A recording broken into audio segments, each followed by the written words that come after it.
السلام علیکم ورحمۃ اللہ وبرکاتہ۔ میں کھڑا ہوں صفا مروہ کے مشرق کی جانب، یعنی مروہ کا جو گیٹ ہے اس کے بالکل آپ مشرق کی جانب جیسے ہی باہر نکلیں گے تو آپ کو یہ منظر نظر آئے گا۔ اس میں کیا ہے دیکھیں، یہ جس چیز عمارت کو میں زوم کر رہا ہوں، مکتبہ مکۃ المکرمہ، یہ در حقیقت حضور صلی اللہ علیہ وسلم کی جائے ولادت ہے، حضور صلی اللہ علیہ وسلم کی پیدائش کی جگہ ہے۔ اس کے بارے میں مشہور یہی ہے، یہاں پہ رسول اللہ صلی اللہ علیہ وسلم کی پیدائش ہوئی تھی۔ لیکن آپ دیکھیں سامنے یہ جو گیٹ نظر آ رہے ہیں، یہ گیٹ نہیں ہے، یہ سرنگ نما راستے ہیں، اور سرنگ والے راستے ہیں، یہاں سے گاڑیاں آتی ہیں، تو گاڑیوں کا رش ہوتا تھا زیادہ، اور لوگ بھی حضور کے گھر کی وجہ سے بڑا رش لگاتے تھے۔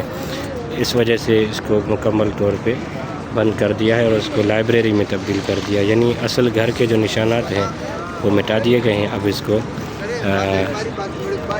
بنا دیا ہے لائبریری۔ اس کے ساتھ آپ دیکھیں، یہ ہے عمارت المفقودات، یہاں پہ گم جو بھی چیزیں حرم پاک میں گم ہوتی ہیں وہ یہاں پہ آ کر آپ لے سکتے ہیں نشانی دے کر۔ اس کے ساتھ آپ دیکھیں، یہ ہے میتوں کو غسل دیا جا رہا ہے، جہاں جتنے بھی لوگ طواف کرتے ہوئے نماز پڑھتے ہوئے حرم پاک کے احاطے میں فوت ہوتے ہیں تو ان کو غسل یہاں دیا جاتا ہے، پھر یہاں سے نکل کر ان کو گاڑیوں میں لے جایا جاتا ہے اور اس راستے سیدھا حرم میں داخل ہوتے ہیں، وہاں پہ ان کی نماز جنازہ ہوتی ہے۔ یہ چند زیارتیں تھیں۔ اب یہ پہاڑ ہے بالکل سامنے، اس کو شعب بنی ہاشم بھی کہا جاتا ہے، شعب ابی طالب بھی کہا جاتا ہے۔ اس کے بہت تاریخی واقعات ہیں اس کے ساتھ، یعنی یہاں پہ بی بی خدیجہ کا گھر بھی تھا، یعنی بالکل اس کے سامنے حضرت بی بی خدیجہ کا گھر تھا، اور اس پہاڑ پر حضرت علی رضی اللہ تعالیٰ عنہ کا گھر بھی کہا جاتا ہے کہ یہاں پہ تھا اس پہاڑ پر۔ اور یہ سامنے جو آپ کو سرنگ نما راستے نظر آ رہے ہیں، یہ شعب ابی طالب ہے، جس میں رسول اللہ صلی اللہ علیہ وسلم سن 7 نبوی سے 10 نبوی تک 3 سال تک کے عرصے تک رسول صلی اللہ علیہ وسلم یہاں پہ اپنے خاندان بنی ہاشم کے ساتھ قید کی زندگی گزار رہے تھے۔ سن 10 نبوی میں ابو طالب کی اور بی بی خدیجہ کی وفات ہو گئی۔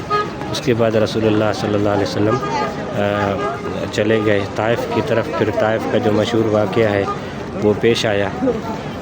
یہ وہ جگہ ہے جہاں پہ جنازے پڑھائے جنازوں کو، وہاں پہ میتوں کو غسل دیا جاتا ہے اور یہاں سے گاڑیاں لے جاتی ہیں۔ ابھی آپ کے سامنے جو 3 گاڑیاں گزریں، یہ اصل جنازے کی گاڑیاں ہیں۔ جتنے بھی میت ہوتے ہیں وہ نماز سے پہلے وہاں پہنچائی جاتی ہیں، نماز کے فوراً بعد، ہر نماز کے بعد وہاں پہ جنازہ پڑھانے کا اعلان کیا جاتا ہے۔ تو اللہ تعالیٰ آپ کو یہ زیارات بار بار دکھائے، ہم سب کو بار بار یہ زیارات دکھائے، اور کعبہ مشرفہ کی زیارت اور رسول اللہ صلی اللہ علیہ وسلم کے روضے کی زیارت نصیب فرمائے۔